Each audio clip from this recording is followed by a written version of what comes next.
What if I told you that one of the world's most protected presidents was captured without a war being declared, without the public knowing in advance, and without a single official announcement for hours? No press conference, no warning, just helicopters in the dark and silence. This is the story of a secret U.S. military operation so precise, so sudden that it shocked the entire world. Today, we uncover Operation Absolute Resolve, the mission that led to the capture of Venezuela's president and changed global geopolitics overnight. For years, Venezuela was a ticking bomb. Its economy was collapsing, political unrest was growing, and accusations of drug trafficking were spreading across international courts. At the center of it all stood one man, Nicolás Maduro. The United States accused him of running a narco state, linking his government to international drug networks and organized crime. A multi-million-dollar bounty was placed on his arrest. But what happened next surprised everyone, because instead of more sanctions,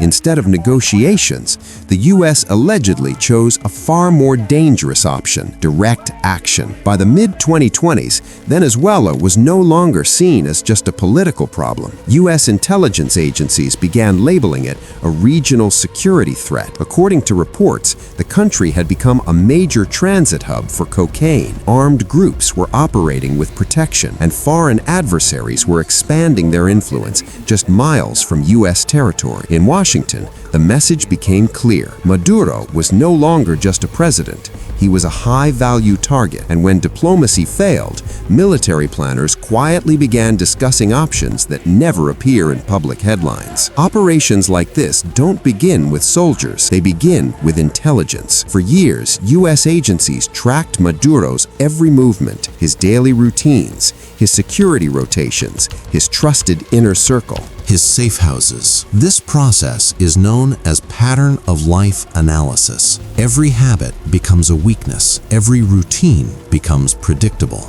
By the time approval was given, the mission was already halfway complete. And when execution was approved, only one type of force was capable of carrying it out: Tier 1 operators, the kind of soldiers whose names don't exist in official records. U.S. Army Delta Force, supported by CIA special units, elite Night Stalker helicopter pilots, and real-time satellite surveillance. Their objective was simple, but extremely dangerous: capture the target alive. No prolonged firefight, no chaos, no failure. Then came the night of the operation. Just before dawn, Caracas was quiet. Suddenly, radar signatures appeared. Multiple aircraft crossed Venezuelan airspace at low altitude.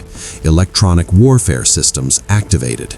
Communications were disrupted. Within minutes, helicopters descended. Operators fast-roped into secured zones near Maduro's compound. This was not an invasion. It was a surgical strike. Resistance was neutralized within moments. Gunfire was minimal. The operation moved with mechanical precision, and before the country even realized what was happening, Maduro was gone. But capture is only half the mission. Extraction is where everything can go wrong. As alarms finally sounded across the city, U.S. aircraft were already airborne. Decoy flight paths were activated.